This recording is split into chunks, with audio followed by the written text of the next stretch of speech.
Chapter 7.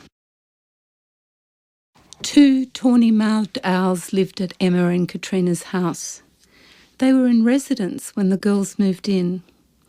At first there was only one, a male, who slept by day in the protection afforded by the aluminium awning outside a bedroom window.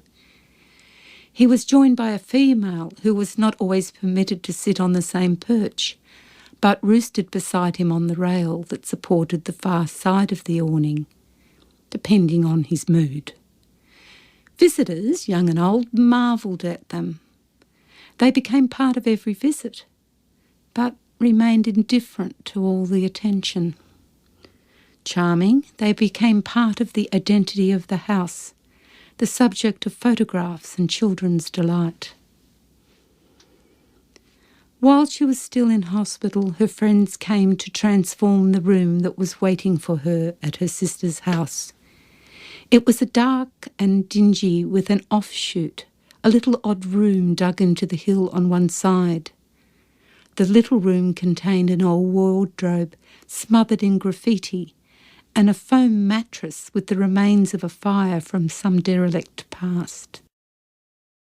The walls of the main room were constructed of an artificial wood panels, carelessly spaced, an afterthought of the room upstairs.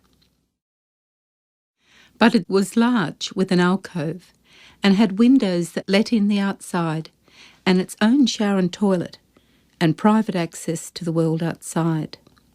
So they painted it white, and I brought blinds to control the light.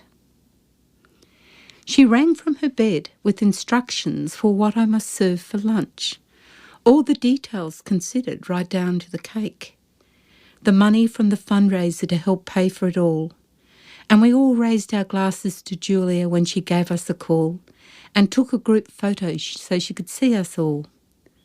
The perfect couches and coffee table appeared at a roadside sale, and she had the money to buy them. From the same place I found a dresser to reflect her taste, a place for her jewellery box, knotted with a tangle of precious jewellery. Treasures appeared as if by magic at the very right price. I bought cushions to tie all the colours in, and her very dear friend Ian, who renovated houses for a living, arrived with the pot plants complete with smart pots.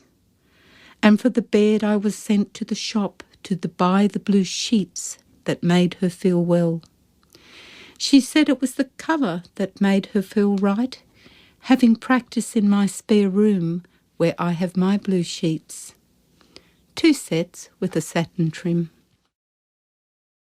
It took 2 days to complete the room, and her friends brought gifts of new towels, crockery and a TV set, and waited for the moment when Jimmy led her into the room.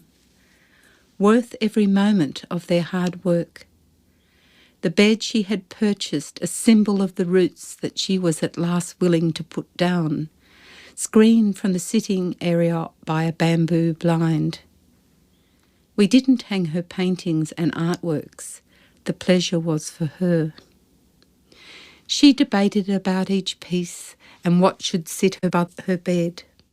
I had brought her crucifix back from Dublin, a beautiful piece of royal blue porcelain decorated in the Moroccan style, which she had on her bedroom wall at her father's place. There was a painting from Madrid in the collections of photographs of London, enlarged and framed and taken by a friend. A primitive mask that we had purchased together on one of her trips home. A painting of Dublin and Asian images on wooden wall plates. My paintings of moments that had established our past. Ornaments and vases, each a memory of her travels, and objects passed down from her father's family and mine, all in harmony, a record of her life. Her grandmother's glass light shade that cast a blue light. A beautiful room, filled with flowers from her aunt and orchids from my school. A room that reflected her creativity. Katrina was hurting and Emma too. They both needed a little boost, So I spent a night up until the small hours rearranging the furniture with her and Emma's partner. I brought cushions and little bits of furniture so upstairs could be included in the harmony of the house. I marvelled at how human our endeavours seem in contrast to the gravity of the situation. The things we choose to busy ourselves with such intensity. Julia was pleased to see the happiness it brought, knowing that her sisters needed my support. A week after her surgery, I went to her father's house and helped her and Jimmy pack her clothes, ready to move into her new home.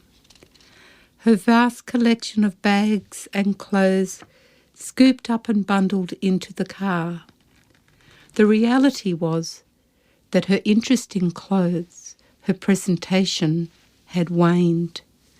Her surgery dictated what she wore, comfort her only concern. But we hung her clothes on the racks and filled her drawers.